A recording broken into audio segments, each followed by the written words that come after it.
Today, I want to talk a little bit about fear of judgment. I don't normally go down the mindset route, but I found that, when I mingle with my students, it's been one of the most talked about topics, or when people come to me for advice or for help. There's sort of three tiers of when people buy something. Number one, it's they buy education, they buy into the info that you sell. Number two, they buy into the result, right, that you promise. And number three, they buy into you. They buy into being around you. And today I wanted to talk a little bit about that fear of judgment because, no matter the strategy, no matter the sales tactic, no matter the playbook that you're given, if you don't get your mindset right, then nothing else matters. And it fundamentally makes or breaks the deal, because I remember in like 2021, 22, maybe 23, even nowadays, after I've had conviction and I've had alignment, I have days where I'm about to launch an offer and I'm like, I wonder what this person's going to think.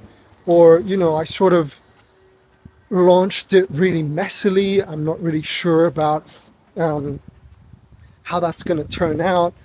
How will they perceive me if it's messy? And then I remind myself that every single time I've launched something, it's been in a plain Google Doc. It's been in a raw workshop, because it's not the way it looks. It's not the aesthetics. It's realizing that over time, you learn to hold presence in a room. You learn to be yourself. You learn to listen. And fear of judgment is one hell of a drug, right? Because it doesn't matter what it is you're launching. If you just end up in that loop, it almost creates this scenario where you end up doing nothing. You end up just paralyzed, right? You're like, I don't know what to do. I don't know how I'm going to do it. I've been talking to two sort of creators and entrepreneurs who have 50 and 100,000 followers over on Instagram and LinkedIn. And both of them sort of went idle over this time. And I'm like, dude, you've got the plan. You've got everything that it takes. Why are you not posting? Why are you not making offers? What is going on, right? Like, obviously, out of worry, out of care. And they're like, I wish I had this thing and I wish I had that thing. And it's not all boiled down to the last bone. Now, if everything was boiled down to the last bone, everyone would be a billionaire, right? Because life, business, it's all this endless game of tweaking and experimenting and figuring things out. But that fear of judgment, that paralysis, like if we look at the opportunity cost of, had we had taken action, how far we could have gone, and then you just quantify that, you put a number on it, where could you be, right? If you don't even need to put a number on it and just have to think about it for a moment, how much better would you feel if you had taken that action instead of sitting there dwelling into this paralysis rabbit hole and putting yourself down and all of that?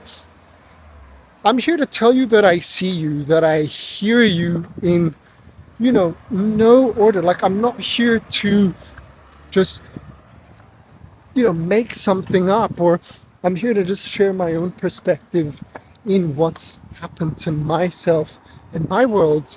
And it hasn't been fun most of the time, right? Like, I get to mentor so many people, and we realize that entrepreneurship can be a lonely place.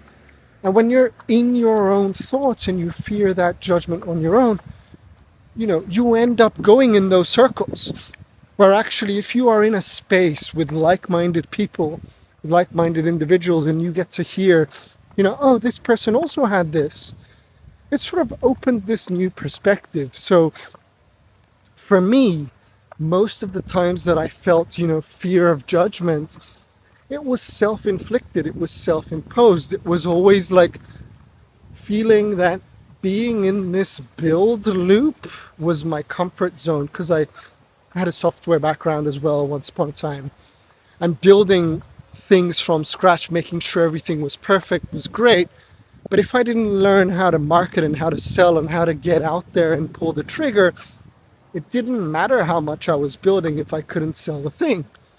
right? Now, of course, do I fear every single time whether this is going to work? Yes.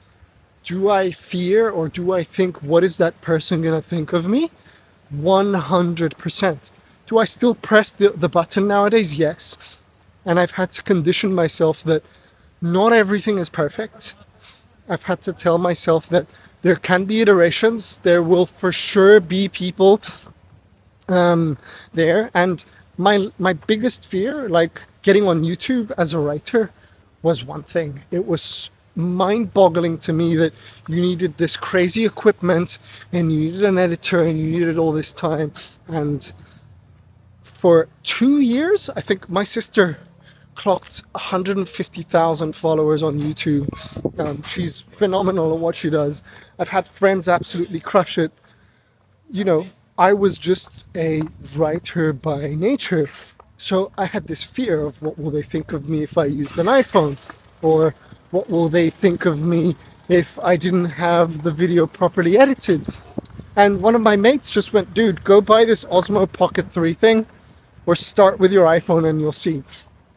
And I just committed that every Monday I would whip out my little Osmo, whip out my phone at the time, and I would just get up there and post. Same thing with LinkedIn. In 2023, was like, I don't know how to post, I don't know anything about this platform. I just feel more comfortable with text. I'm going to make this commitment. Yes, I look back, people thought it was shit. I thought it was crap as well. Like, I judged myself a million times. But 2 years later, 50,000 followers later, you know, changed my life around, bought myself a house, my mum a house, you know, supported the family, did all of that. That was because I overcame that fear of judgment, right? On YouTube, I've got 150 something videos probably. It started on a phone. It started as a process, and it started by building little incremental blocks of progress. So I want to leave you with that today, because it's not easy. It's absolutely not easy. And being able to have the mindset to do that is what is going to change everything for the better. So that's a little note, fear of judgment, unedited, raw from my walk. I've got in my 15,000 steps. So I want to leave you with that today. Bless you, love you, power to you.